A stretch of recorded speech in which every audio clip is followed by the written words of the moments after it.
Welcome to Inside the Game on the National Soccer Network.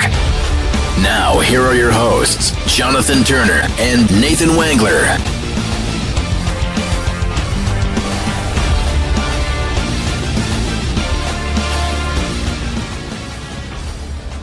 Good morning. It is the 11th day of August. It is episode number 134 here on Inside the Game. I'm Jonathan Turner. That is Nathan Wangler. It is Monday. It's a start to a new week. And a lot of things happening over the weekend in the soccer world. We'll talk about that here throughout the show. We've got a good show lined up here, Mr. Nathan Wangler. And before we dive into what is going to be the bulk of our show, how was your weekend? Things went well. Another busy one for me. Obviously, the 12-game homestand wrapping up, so they're on the road in Fort Wayne now. So the Whitecaps. Whoa, hey now, what's happening? Where am I? I'm lost. Your camera is having a seizure. I think we need to. Can you still hear me though? I can still hear you. I think we need to get you on life support. Your camera there. I'm just going to keep talking then, if you don't mind. So. But great weekend. Everything went well from that regard, and boom, there I am. All right. Anyways, but 12-game homestand, so that certainly took it out of everybody. But hey, it's that time of the year. It's they call it the dog days of summer for a reason, and I'm sure it's probably the same anywhere else, even in the soccer world, if you have to play outside, because it was 93, 95 degrees the last couple of days, so. Yeah, definitely took it out of everybody, but yeah, busy, but good. I think we nearly hit, over the course of those 12 games, I think we nearly hit 250,000 total fans over that 12-game stretch. So that ain't too bad. And obviously the team's doing well and everything too. So looking forward to being down in Fort Wayne again this week, as I talked about, earlier on the show or earlier episodes. That's one of the best in terms of stadiums in the Midwest down there. So that'll be cool to visit and see. But yeah, outside of that, just a busy week, but pretty much same old for the most part from my perspective, but excited for another one. Yeah, we had a chance this weekend. The National Soccer Network had a chance to go to the second annual Nationals kickoff weekend. It's now called the Nationals, I think, Festival. Kickoff Festival, and it's the National Soccer Club here in Michigan, one of our strong partners in the soccer club space here in the state of Michigan, have invited us the last couple of years to come out and be a part of this, and we had a great Saturday. It was in Lansing up at the Hope Sports Complex. And we had a chance to, this year a little different than last year. Last year we just kind of did some interviews, talked with some players and some coaches. This year we did a bunch of that, and then we also happened to call a showcase game on Saturday night at 6:00. And what I have to say this, Nathan, and I know that me and you have had this conversation many times over the last year and a half or so, and I know that when we talk to people who are in the broadcast world, they talk about how much they love being on site versus being remote, right? We've talked about that. I know you are very passionate about that. If you said, John, would I rather be in the basement calling a soccer game or be there in person, you're going to tell me probably 9 out of 10 times in person. Tell me I'm wrong. Am I wrong? No, yeah, you're 100% right. Okay, yeah. So, all right, well then fast forward to Saturday. It is 90 degrees outside. It is humid. There's no air conditioning. And you walk into a press box that, is 130 degrees inside of it with no moving air. Okay, no airflow. Okay. And then I tell you, you can come sit in your basement and just be in the comfort of your own home and take away all the other, benefits of being on site, just being in a heat box for 3 hours. I can't think of a broadcaster on earth that would like to walk into that. I don't. Again, I would imagine that at the Whitecaps facility, your stadium, there's a nice air-conditioned press box that you get to be in during these because I've actually seen you wearing jackets in the middle of the summer. So my guess is that it's a little cold inside your press box. Would I be safe to assume that or no? Yeah, that's fair. I mean, we do. So there's a massive window in front of us, so we will open that up, and especially during the early season games, even the later season games. It gets hot in there, no doubt about it. The reason why I wear that jacket is because the only other thing I have outside of that is a polo. They won't give us apparel, and so I refuse to buy the apparel. Like I have a rule. If I work for you, I'm not gonna buy your stuff. Okay. Like, dress me up in the stuff so that I can go wear the stuff, and then other people see me wearing the stuff, and they go, "Where can I get it?" And I go, "Hey, at the capsize shop over there. You can go buy it for full price." And this, that, or the other thing. So that's part of the reason why I do it. But anyways, as you were saying. Well, again, I was there with Ryan Glinsky on Saturday in this press box, and we talked about it. I go, this is the reason why I'm so happy that I get to be in our air conditioned studio. You're in the elements. You're feeling what the players are feeling. You're feeling what the coach is feeling. That's part of it, man. No, I don't have to feel it. I don't have to, but that's part of it. This is the part that me and you will. Well, JT. this is the part that I will always not agree with you on, because as someone who was on the field, was a coach who I've been in all aspects of this game. I can tell you that I don't have to be in it anymore, okay? I've sat in the rain, right, when it's pouring rain outside as a coach, and walking home and trying to get dry. It took me 6 days to get dry. As a referee, refereeing with shorts on in the middle of November where it's, 20 degrees outside and snowing.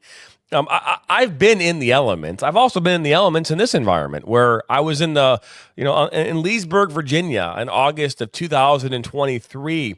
We have tents. There's no press box to protect us. All of our gear, and Mother Nature decides that she's just going to pour all over us, and we lose power. I mean, thank God nothing got ruined, but my God, it was a downpour. And the only reason what happened is because we start to hear the rain coming, and it's like within about 30 seconds of the rain, the broadcast just dies, because the rain had gotten into the electrical outlet, which was 400 yards away from us, and it blew a fuse, and we lost power. My point is this. I don't have to be in the elements anymore, okay? I don't have to. I've earned the right to no longer be in the elements, okay? But with that being said, I'm so thankful we have an air-conditioned studio where I don't have to worry about that anymore. I'm very grateful for that, and, just going to say that. But what I wanted to do is this. We had a chance to talk with a number of players. When I say players, young players who play for the Nationals this weekend. I wanted you guys to take a listen to some of the things that they had to say about why they love the game of soccer. And I did not ask them how they enjoy the heat, by the way. That is not a question I asked any of them. But I did ask them this question. Take a listen. About playing soccer. That it's fun. It's fun, right? What do you like about playing soccer the most? What is the most fun thing you do when it comes to soccer? I like how in soccer you get to dribble, you get to pass, and it's kind of like a good workout, and it's just very fun to play with your teammates. What do you like about it the most? I would just say just scoring. For me, I'm a goalkeeper, so making a good save in the last minute of a final or something like that. Yeah. Okay, I'm a former goalkeeper myself, so that's really cool, right? About playing soccer. That it's kind of a free sport that you can make your own decisions, that your coach can help you, but it's mostly you making the decisions. That's really, really cool, and I'm assuming you enjoy playing with your friends as well. Yeah, the number of players I had a chance to talk with, asking them what they loved most about playing soccer, and obviously the different varying degrees of response. You're going to actually catch those full interviews here this Friday night at 8 o'clock. We'll have a recap of the Nationals event on Friday at 8 o'clock Eastern, live here on the National Soccer Network, just like we did the North American Soccer Expo recap show on Friday night. That will be, again, available on our Roku channel this Friday night at 8. And but no, it was great to be able to hear from these players. I talked to coaches as well, but those full interviews, again, well, I think all 11 of them will be available on our up on our platform here later this week. But Nathan, the UPSL had their national championships this weekend. And, we talked about it on Friday. I was hoping that, Chicago Nation was going to be hoisting a trophy for the first time in their history. It didn't go that way. What ended up happening instead is Tennessee Tempo in the final last night over LA 10 won 1-0. An 87th minute goal was all the difference in that game. Chicago Nation did win the third place game for the second time, I believe. And they did that over Balboa FC by a score of 2-0. They were actually in their semifinal game against Tempo on Friday. Game was 0-0 going into extra time. And right before extra time, Labovich got a red card, second yellow, extra time, and Chicago Nation actually scores a goal to go up 1-0. And then Tennessee Temple scored 2 unanswered goals to go 2-1, win that game, go on, and ultimately beat LA 10 yesterday in the final. So, very good weekend, very good production from the UPSL this weekend as well. Probably one of the better productions I've seen out of a UPSL national championship since we were involved in it here the last couple of years. So, very good production. But yeah, that was the UPSL national champ. Congratulations to Tennessee Tempo. And as well as second place in LA 10 and third place in Chicago Nation. Obviously, we know Chicago Nation, friend of the network, as well as we've done a number of games for them this year. So very happy to see that they were at least able to get third place here this weekend. Now, we're going to hop right into this, Nathan. You did some research this weekend about a really new and fascinating type thing that's taking place in Chicago. We laugh about this. There's this saying. Sometimes you just want to scream. That's a saying. I mean, sometimes you just want to yell. Sometimes you just feel like you got to cry. But sometimes you just got to scream. And in Chicago, they're taking it to a whole new level. Introducing Scream Club Chicago. Scream Club Chicago has found a, quote, unorthodox way to let off some steam, as JT was talking about. Sometimes, you need to just yell. It makes life a little bit easier. So this is a group that meets on North Avenue Beach Pier every Sunday at 7 in Chicago. I'm sure Peter would know a thing or two about this if he was on the show right now. But they breathe deeply and collectively scream into the open air over Lake Michigan. So sharing this on the screen right now. So let's see what we got here. The group has found an unorthodox way to let off some steam. Going in 3, 2, 1. Scream Club Chicago meets on the Did they just say the F word? Week. Maybe that was just a big F word. They say swearing actually helps you blow off steam too. Weekend, Believe where it or they not. breathe deeply and collectively scream into the open air over Lake Michigan. Manny Hernandez, a breathwork coach, started this group as an outlet to deal with stress, inviting others to join him on social media. And the weekly therapy sessions are growing. Is there a kid in there? What's the Absolutely, kid doing there? Yep. in popularity.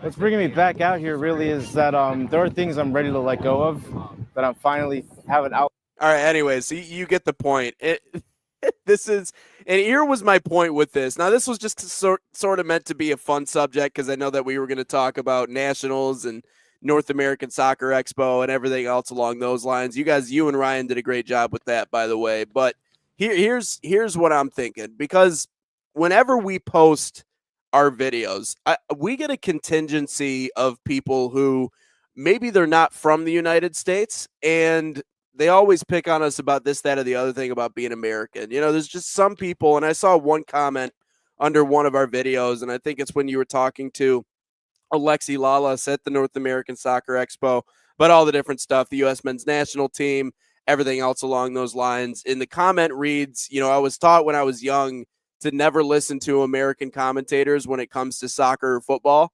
And a lot of people hold that thought, that feeling. We were talking about it with Brady and what he's doing in the docuseries that follows him and how he's getting involved in European football, and Ryan Reynolds and all these different Americans. And people hate him not because he's Tom Brady, but simply because they don't think he has any knowledge around the game. I mean, he like compared football itself to the game of soccer, American football, that is. And people are like, dude, what are you talking about?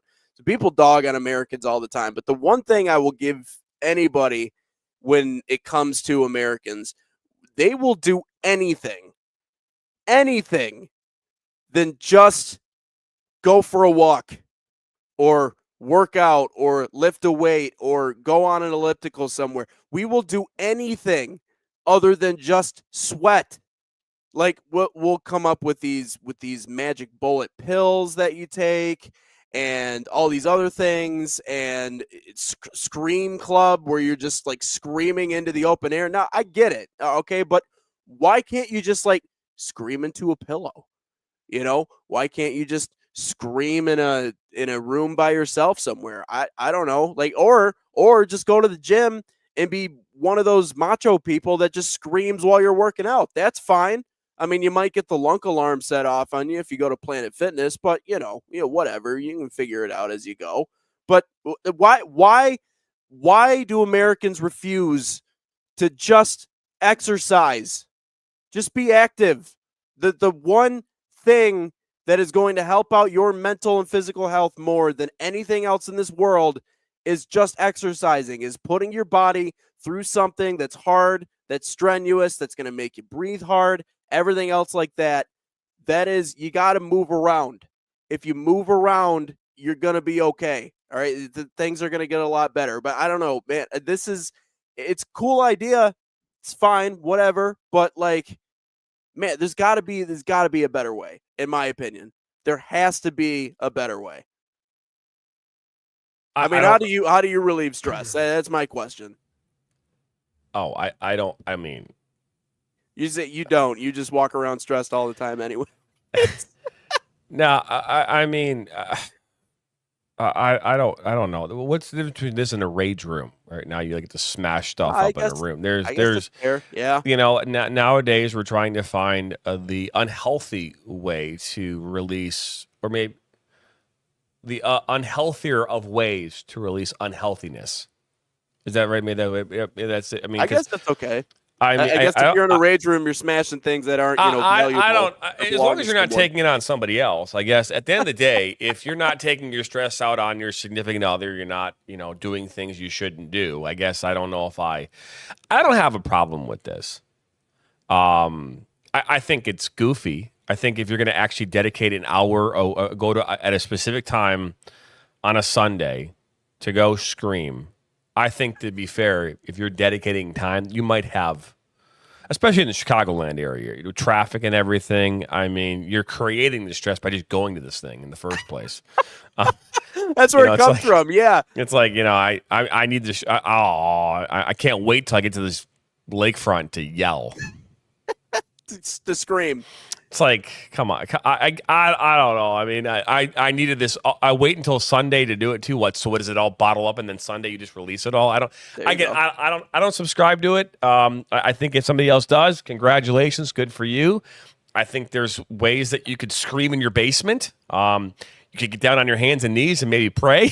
You could. There's a lot of things you could. You go to a gym, like Nate was saying, go out and maybe play some frisbee, or I don't know. I mean, anything. Go to the beach.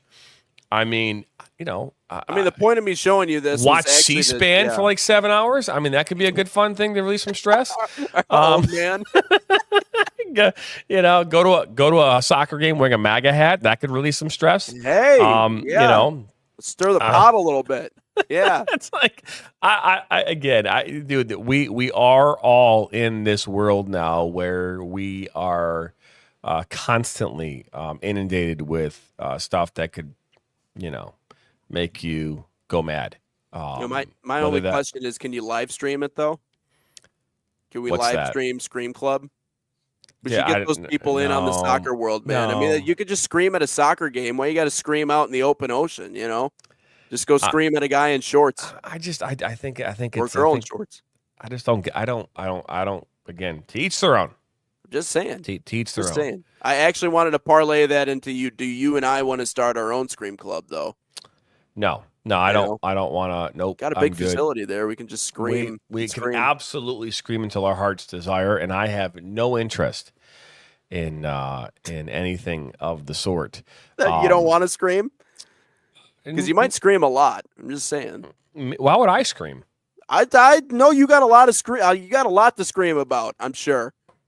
Wow. You know. I'm quite thankful for everything that I have. I think that for me, my stress levels are created from me expectations. Oh, okay. You know, and expectations for how you believe something should go, or how something should be completed, or how, there's a number of reasons as to why my stress might get to a new level. But I don't know if I need to wait until Sunday to release it. I don't know. I mean, what is the rule? Is the rule like you can only wait until Sunday? So here you are on Monday morning after your boss just rips you a new one, and you're like, okay, I can't wait till Sunday at 7. Like it does. I don't know. I mean, again, I don't know the full context of this whole club, and obviously that's maybe on the face. It just face value. It sounds like I have to wait until Sunday to release my stress in the form of screaming at Lake Michigan. Then believe you me, I have been to Lake Michigan and I have not felt the need to scream. So I guess maybe in itself. But again, I also don't live in Chicago where there's 7 million other people who are all trying to get the same place at the same time. And so maybe that has something to do with the stress. And in that scenario, I would just say maybe don't go to Chicago. Yeah. Well, maybe Peter go can someplace answer this else for us if he's ever back in here. But I also feel like since they're from Chicago, everyone's screaming at each other anyways. So, I mean, like, naturally, you're always just screaming regardless. So, listen, I'm all for whatever way you want to go about it. If as long as you're right, you said a little bit earlier, as long as you're not hurting anybody, I guess that makes a difference. But it's all about, it's probably about the group too. They probably got their own Facebook group. They probably got their own thing going on. So I guess in that regard, you're meeting people. I just want to know how much anxiety is. I want to know how much anxiety is created by the actual thing. I mean, yeah. Because again, how much anxiety, and this is a word that, to be fair, I didn't have really in my vocabulary at all when I was in my teen years, early 20s, whatever you want to call it. I never used the word anxiety. It was never a word that I really had in my vocabulary. Now, did I get anxious? Absolutely, I got anxious. I got anxious all the time. I got excited. There's a lot of words to describe what I was feeling when I was 15 years old. Anxious, something about, hey, when I was going to go be on stage in front of 300 people during a play, because I was a lead in a play. That created some. And now I call it anxiety. Now we call it that. At that time, I didn't call it that. I was just anxious. I was excited. I was afraid that I was going to maybe mess up my words or my lines. So there was some anxiousness to that. Again, I know we use the word anxiety, but I think that I was just anxious, not necessarily having anxiety. And then I get to a point where I'm on a soccer field, and again, I'm nervous. And I'm anxious because I want to be successful and I don't want to let my team down. I don't want to let myself down. So there's that nervousness, that anxiousness that comes with it. I think in today's world, not that people aren't feeling anxiety, but I think that we a lot of times use these words like stress and rage and nervous and anxious, and they kind of manifest themselves into a full-on, like, I have this problem. And we just need to work it out. And that's why I didn't know that I had a heart problem until after I stopped playing soccer. Like, I didn't know at 15 years old that my heart rate was my heart was beating faster and skipping because I was constantly running, that I didn't notice the symptoms. I had no clue. It took me until I was 22 years old to realize what was happening in my body. And at that point in time, it started to really manifest itself. So I'm thinking I'm having a racing heartbeat from running, but really I was having a racing heartbeat because I had a heart problem that I wasn't aware of, right? And the same thing, and then what came from that, where I'm having these issues, the doctors had no idea what was wrong with me. and I was going through specialist after specialist after specialist, and part of my parents were like, John, we think you might have a problem because no one else can figure out what this is. They thought maybe I was having some kind of a mental health issue because they weren't able to identify the physical problem that I had. So therefore, maybe it's being manifested in my brain. Right. And so finally, after this final time that took me in an ambulance, I went to Beaumont Hospital. The doctor said, we are not releasing you until we figure out what is going on and why you are collapsing, why you are losing consciousness and falling on the floor. And thank God they did, because they kept me overnight. They did some tests. Like, you know what? You have a problem with your heart. And I remember the guilt my parents felt in that moment. It was so funny because they didn't show up initially. Then they showed up, and then they bring me all these gifts. It was kind of funny. That guy got at 22 years old and just bringing me a bunch of gifts. So I completely understand the anxiety that can come from all the things that I just described. Because again, let's be honest, if you in your mind feel like something is going on with you and nobody around you believes you, that can create a significant issue inside of your brain, inside of your mental health, whatever you want to call it. I get it. And then what do you want to do? Well, for me, when I was experiencing that, I wanted to go run. So what did I do? I went and ran. I just ran. Kind of like Forrest Gump for a bit there, like where you're just running until, running and then, yeah, because when I was alone with my thoughts, like by myself, it just consumed me. And I'm a pretty strong, when I say I'm a pretty strong person, I'm not talking about physically. I consider myself to be a pretty strong person when it comes to the emotional aspect of me. I can be very emotional, but I can keep it within check for the most part. It doesn't really weigh me down. But I found healthy ways to keep my mind busy, right? And this is why I think a lot of youth play video games, is because when you play video games, you can't sit there and let these thoughts just consume you. You have to find a healthy way to do it. And I actually do believe that a lot of kids play video games and play things like that so that they're not having to think. Yeah. You can just, I mean, to be fair, and if you're obviously being a guy, a boy, man, is different than being a girl, right? I say this because we can turn it off. We can sit there in our phones, go into like just the mode that we're in, and just. I don't know about turn it off. But I think we have the ability to compartmentalize. I think we have the ability to compartmentalize it way more than I think than our counterparts. And I do believe our brains are built that way. I'm not saying all. I'm never going to put us all in a single bucket and say that we are all capable of doing this. But, scientifically, it has been proven over the years that men and women are very different in the way we think, and that men can actually compartmentalize way more than women can. I'm not saying all. That's a proven science? It's been proven. It's been proven that, dude, if you've not had a conversation with a female, a woman in your lifetime, and you're going to tell me that we can't compartmentalize and vice versa, I'm telling you, I've been married. Data. That's not a proven science. That's anecdotal. But the society. Well, they showed the science of women thinking versus men. They've shown the MRI scans. There is a science to this, and I don't have a study in front of me. I'm just saying that women tend to have a different way of thinking, and their brains work differently than men. Again, not all, but it's been shown that that's how that works. Anyways, I don't want to get down that rabbit hole. I wanted just to say, oh, but thanks, Nathan. I'm saying that there's a reason why men can't listen. We don't listen very well. Okay, it's because you don't listen very well. Bullshit, my guy. Bullshit. Bull crap. I disagree with you. I listen very well. Thank you very much. No, I do not listen. I'm terrible at listening. It is because I'm a guy. But no, anyways, I don't necessarily want to get down some rabbit hole talking about the differences between men and women. But what I was going to say is that Men have traditionally been guys have traditionally kind of geared more, towards or veered towards video games.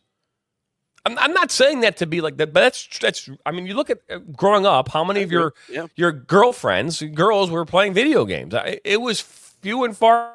Maybe today it's a much more popular thing, and video games have kind of transcended the genders or whatever you want to call it.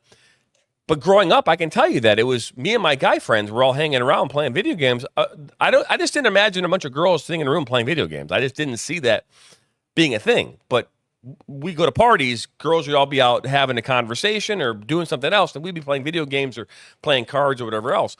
It's like it was our escape. Video games are like an escape. Otherwise, you don't play them, right? I mean, they're like an escape until they're not. And so I think that finding healthy escapes is great. Now, do I think that screaming off the pier at Lake Michigan is a healthy escape? That's not for me to determine. If it helps you get through whatever demons are going through your body or you're dealing with, by all means, do what you got to do. Just so it doesn't manifest itself into a parkway where you're hitting someone with your car, or you feel the need to pull out a knife or feel the need to get a weapon, right? Let's be honest. We talk more about the end of someone's, rope than we do about the middle. Yeah.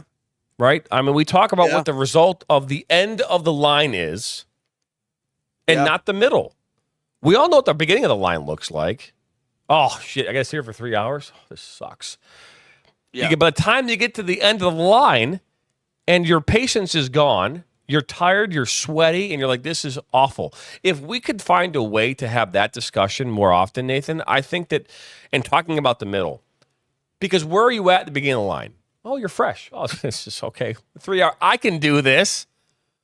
I can do this line. And then the middle of the line is when things start to take a turn. Oh my God, I didn't have water. I am thirsty. I should have had water. I should have had whatever. I mean, and then by the time you get to the end of the line and you're about to get into that, you had your sight set on the front row. Nope, they put you in the middle. And there's a person next to you who, who's being mean and a jerk. And what do? You explode at the end of the line. If we could find a way in the middle of the line to deal with our stress, figure a way to find a healthy release. Well, isn't that the biggest thing? I mean, isn't that learning how to not only deal with your stress, but embrace it and use it for good? I mean, that's, in my opinion, that is where it all begins and ends. Nothing. And part of that is, and this is the part of the discussion that maybe I'll disagree with you a little bit on, is yes, okay, so there maybe in some respects, generally speaking, with women and men different in some regards, especially when they deal with certain things, but the notion that men are not emotional creatures and therefore don't feel those same things as deeply as women do is wrong. I do think we are better at pushing it down. I do think we are better at finding things to distract ourselves. I think video games is that in a lot of ways. I think at the worst points in my life was when I was playing the most in terms of video games, whether that be Fort, whether that be, FC 25 or 2K or whatever it is. Yeah, a lot of men definitely game, and I would say it's certainly been an increase, especially with how big gaming has gotten. I mean, that bubble, I mean, it was 6-7 years ago, really around COVID time, that it exploded in a lot of ways.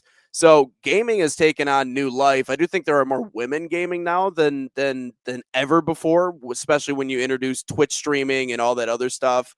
But yeah, it's learning obviously how to deal with that stress, embrace that stress, but not let it overwhelm and consume you. So again, whatever way you want to do that, if that's yelling at Lake Michigan, fine, whatever. It's just what's fascinating to me, and if we want to talk about science, right, and what science shows, and I'll even pull this back to when you're talking to these kids at the Nationals. It's the reason why I always, regardless of what it looks like, I'll always support kids in athletics, because the one thing that it does teach them is that being physical, exerting yourself in that way, maybe not in the moment that it helps out with their mental health, but they learn how good it feels to be in an environment like that, to exert yourself, to be a part of that. I mean, you talked about it earlier. Like, you used to just run. That was your way of getting rid of stress. And that's, again, that is kind of the point that I'm bringing this back to. Like, if anything, inactivity is going to kill us quicker than anything else in this country. And I've said that a million times. But in order to actually get down to where these people scream at Lake Michigan, you have to be active, right? So, I mean, real quick, by the way, just for Stanford Medicine in 2017 produced a study about the cognitive differences between men and women, and it's titled Two Minds. Okay. Right. So, again.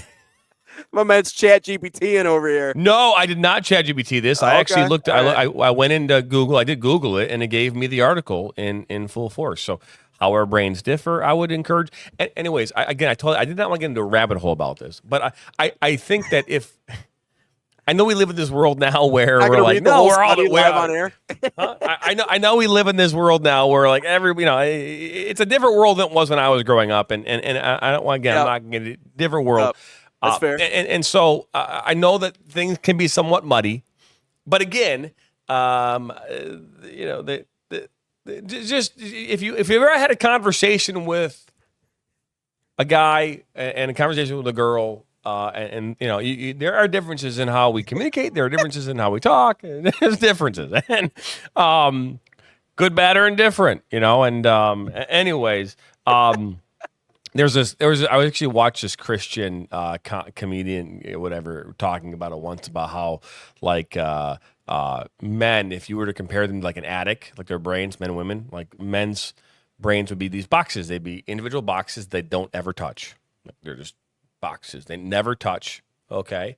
And just very organized. And, you go into that one box and you grab out that one memory and then, you put it back in and they never touch. And the women's, they all touch. They're all interconnected, and like one memory connects to this memory, to that memory, to that memory. Like it's like that's how it was explained 2 years ago on this day at this time. Like, It's like well, I mean, because everything is interconnected, And my wife was the first one to tell you, she, like for me, if something I don't like about my wife, there's something there. If I have the urge to say something to her, I have to be willing to get into a full-fledged argument. For me, it's just rather just put that away and leave it over there someplace. And she'll, on the other hand, she'll wait. It'll manifest itself over 7 years, and then on just one day, I didn't do that one thing.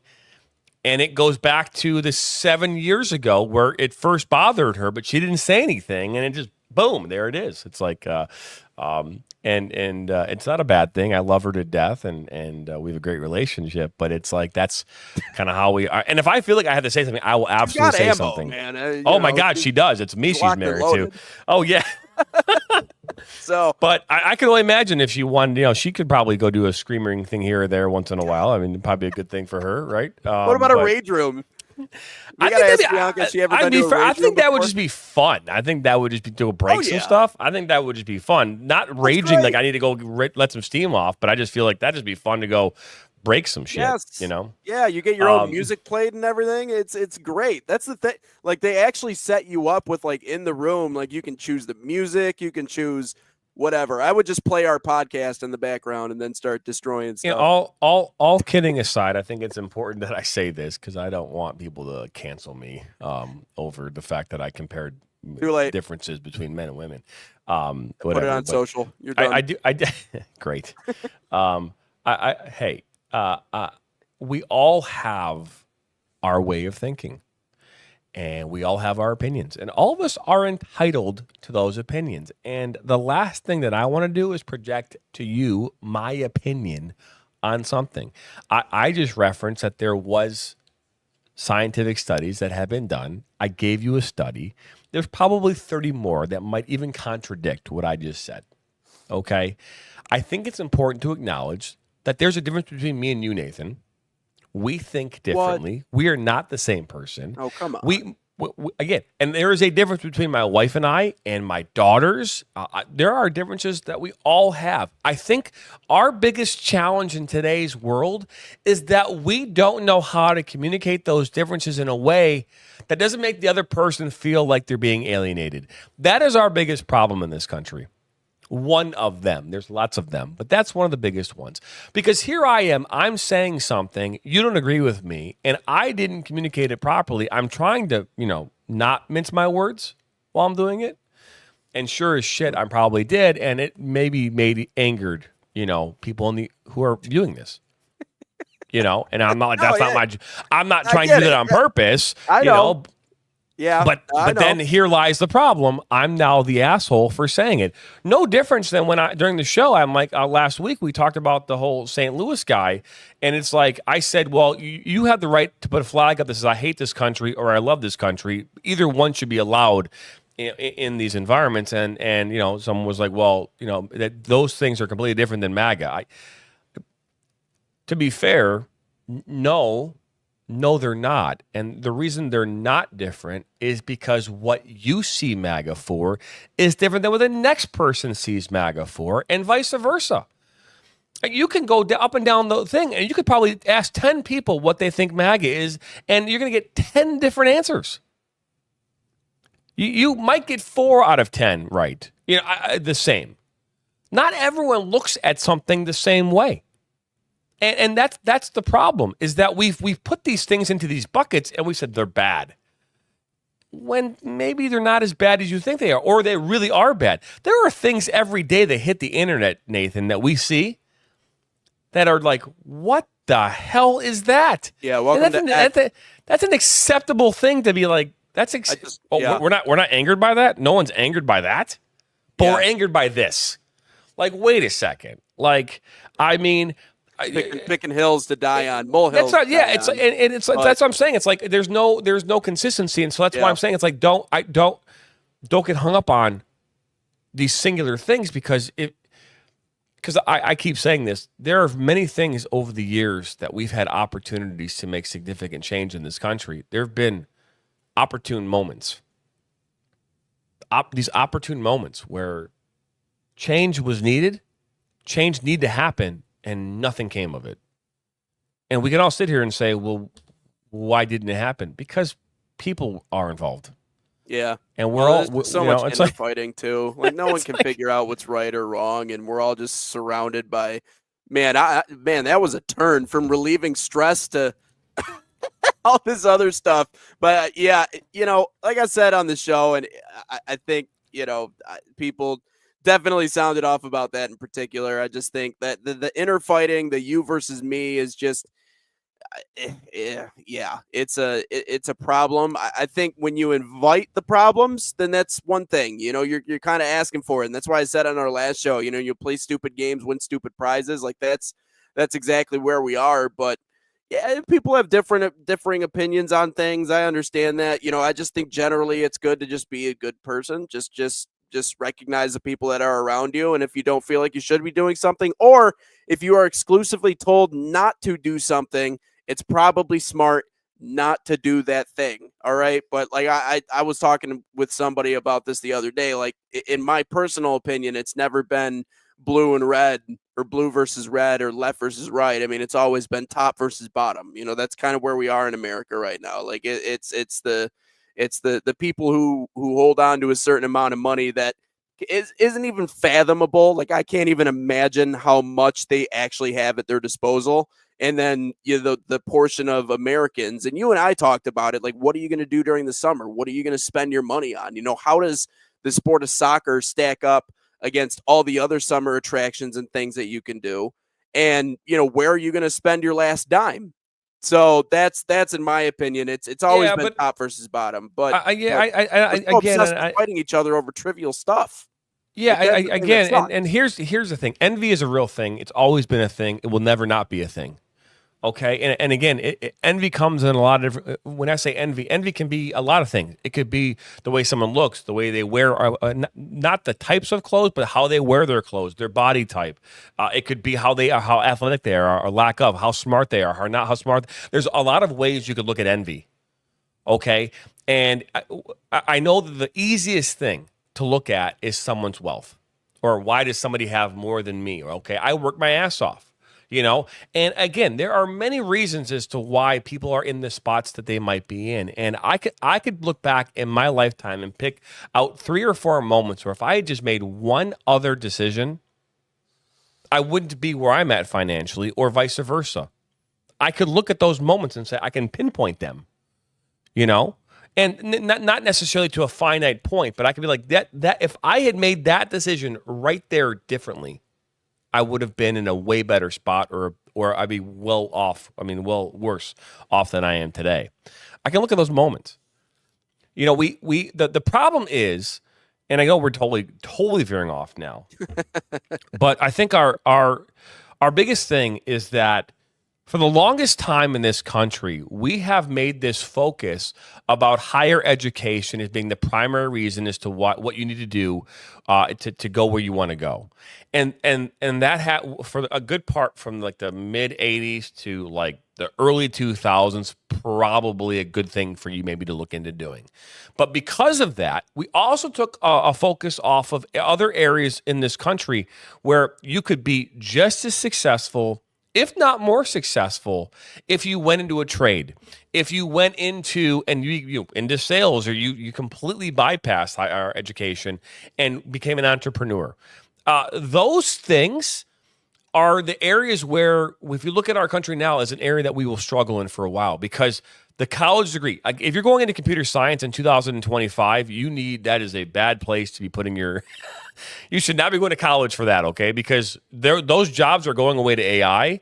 So being are the an engineer, manufacturing jobs. Well, So are the blue collar jobs. Yeah, but again, you still need a body to go fix something. That's never going to change. It will never change. You will still need people to do these types of things. Now, again, we're seeing AI. The amount of things that are being automated, dude. Yeah. But again, there's a lot of stuff in the tech world that you could absolutely get involved in. And again, I don't know what those things are. I'm just saying that going to school to be a creative writing whatever might not be the best use of your college degree at this point. My daughter is about to go into, she wants to go to college, and she wants to go into animation. And I keep telling her, I go, well, those jobs, you have to prepare yourself, the digital aspect, the writing, there's a whole bunch of stuff you have to prepare yourself for, so that when you go and get that degree, that you can actually use that degree when you graduate. Because to go to school for 4 years to get a degree in English and then never use that degree seems like a colossal waste of an investment, because that's what college is. And I'm not saying that college is a waste of money. What I'm saying is that college, if you don't use it to your advantage, it could absolutely be a waste. And so... Yeah, but how many people don't have jobs that necessarily their degree is for? I mean, that's a problem. A lot of them. I can tell you right now, a lot of the engineers that went to school for engineering are in sales because they could not get the job they wanted in engineering. That's the point. But a lot of people can't do that. I mean, the point of getting the degree is to get you in the door. I mean, I understand that the concept of that being ridiculous, especially for the amount of money that you're spending in order to get it. Believe you me, like I understand that, but the degree gives you not only more side-to-side flexibility, but more vertical flexibility and potential. So I do think there is some value to it. Now, is it to your specific field? I mean, the unemployment rate amongst recent college grads applying for jobs, the highest it's ever been. Highest it's ever been right now. So, you're going to take opportunities in any area that you potentially can, whether that be directly where your degree is or not. So that is I in terms of, I will agree with you to that degree. And I do think it's getting ridiculous. But that's why I think, again, in today's world, with the amount of research that you have at your disposal and the amount of availability to everything, you need to make sure. I can appreciate someone saying, I want to be an attorney. You don't have, again, in today's world, you still don't have the ability. You can't just be, I'm an attorney. You have to go to law school, which in itself, I feel like maybe you shouldn't have to go to law school. I think, again, but that's a whole other debate. But if you want to be a doctor, you have to go through that process. You don't have a choice. If you want to be an engineer, you have to go to engineering school to become an engineer. You want to be an attorney? Like there's 3, 4, 5, 6, maybe more than that. But there's these certain professions that you need that degree. You have a choice. And then I can only imagine you go to school and then your 4th year, you're getting ready to graduate and there's no jobs. Mm-hmm. I would want to go to a pier and yell. Yeah, you just spent $100,000. That's why they have the Scream Club. There we go. We figured it out. I mean, yeah, I got a degree in something I can't use, and then what do? I mean, teachers, you got to go to school to become a teacher.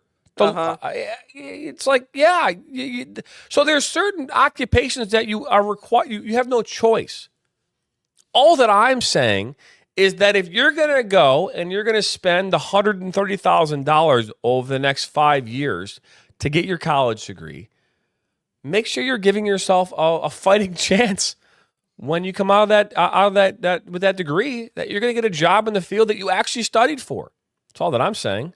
Yeah. No, and again, you could absolutely go a different direction with it.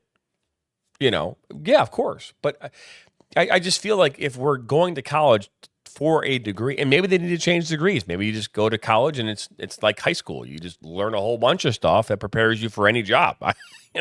Maybe that's what you have to. I don't know. I'm not in that world. But again, if you're not using the degree you went to school for, like I have many friends who, over the years, like I said, they are not doing anything remotely close to the degree that they got, and they're okay with that. They're fine with that. But they'll tell you, like, if I had known what I know now, I would never have gone to college.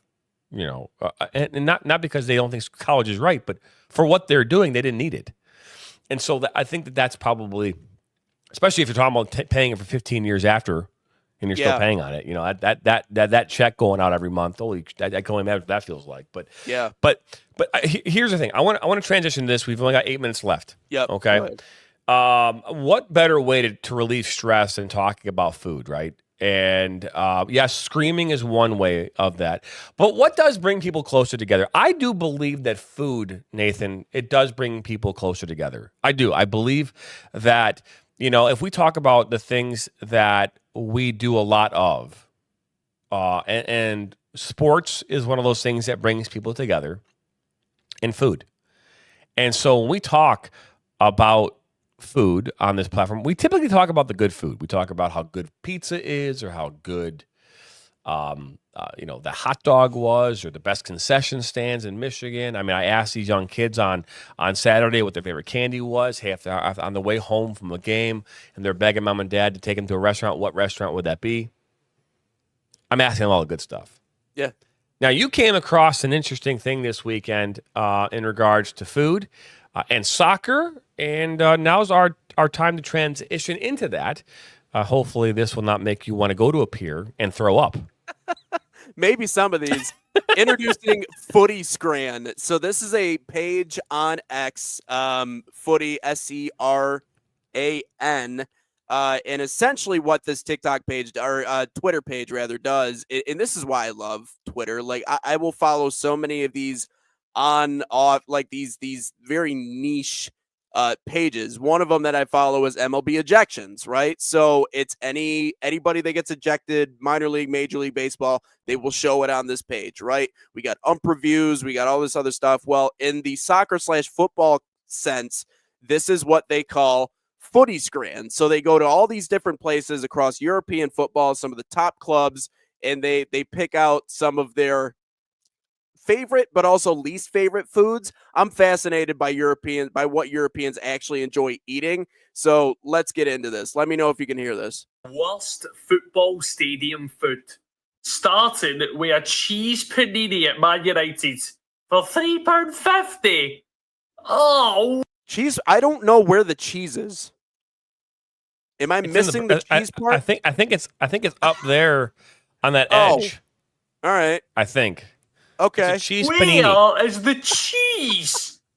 That's just a bit of bread. I see like a sliver of something that might be cheese, but £3.50 for a bit of bread.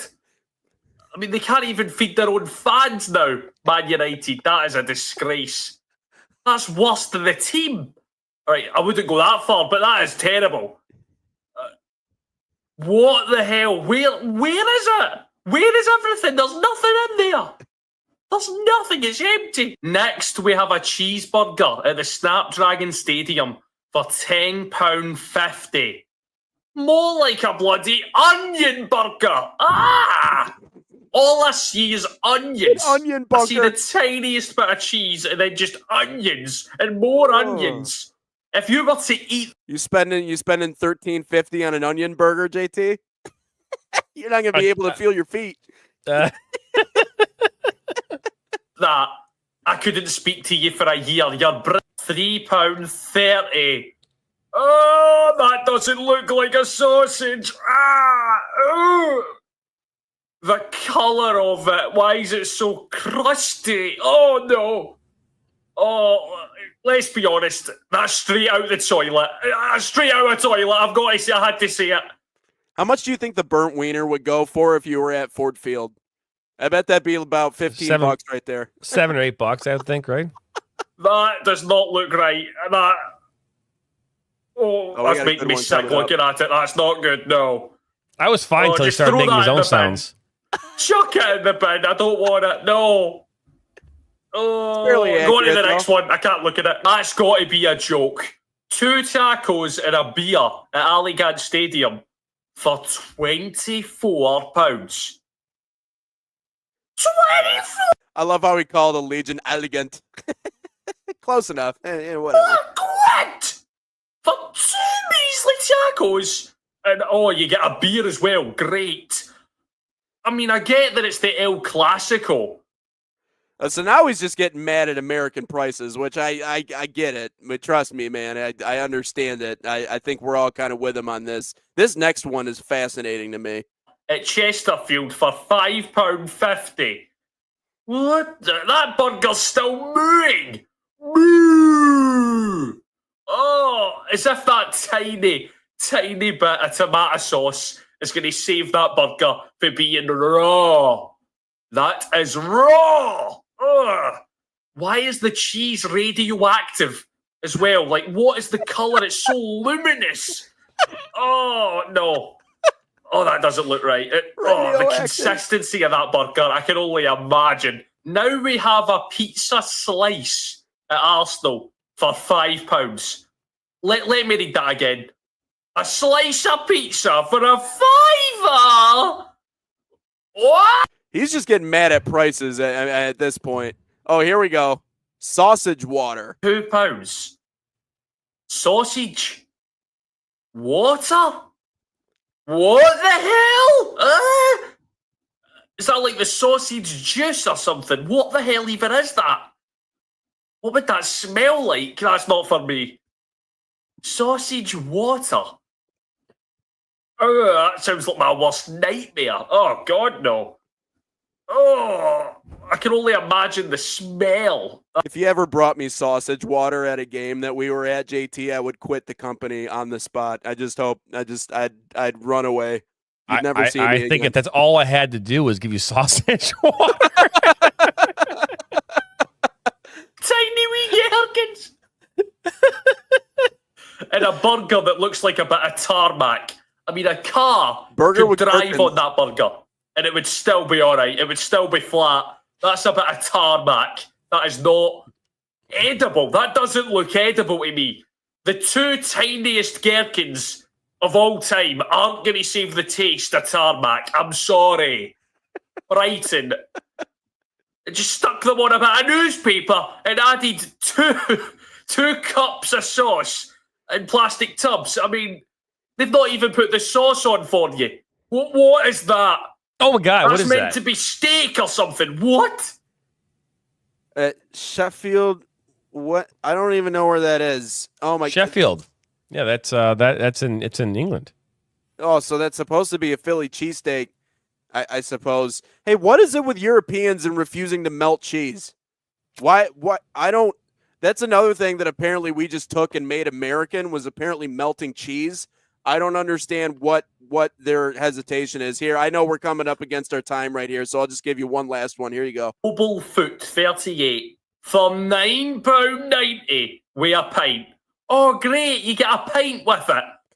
What the hell? They've just took cheese out of a packet, flung it on some bread, and called it a day.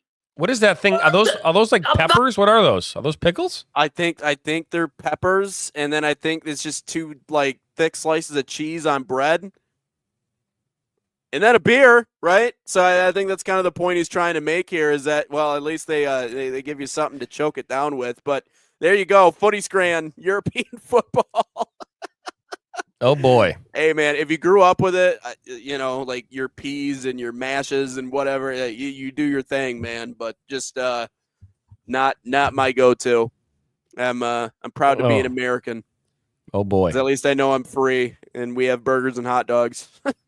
That don't look like that. Like civilized people. That wraps up our episode number 134 here on this Monday, August the 11th.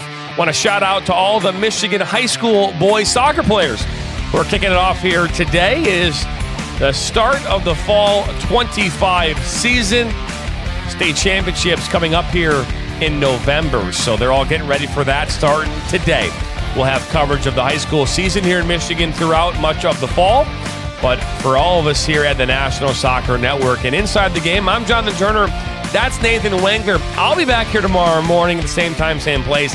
Mr. Wengler will not. He'll be on the road, I believe, right? He'll be out of town. But maybe, he said he might be able to pop in. We'll see how that looks. But don't count on it. But I'll be back here tomorrow morning with maybe a special guest or two, or maybe I'll ride solo. Who knows? But either way, be back here tomorrow morning for episode number 135 here on Inside the Game at 9 a.m. right here on the National Soccer Network.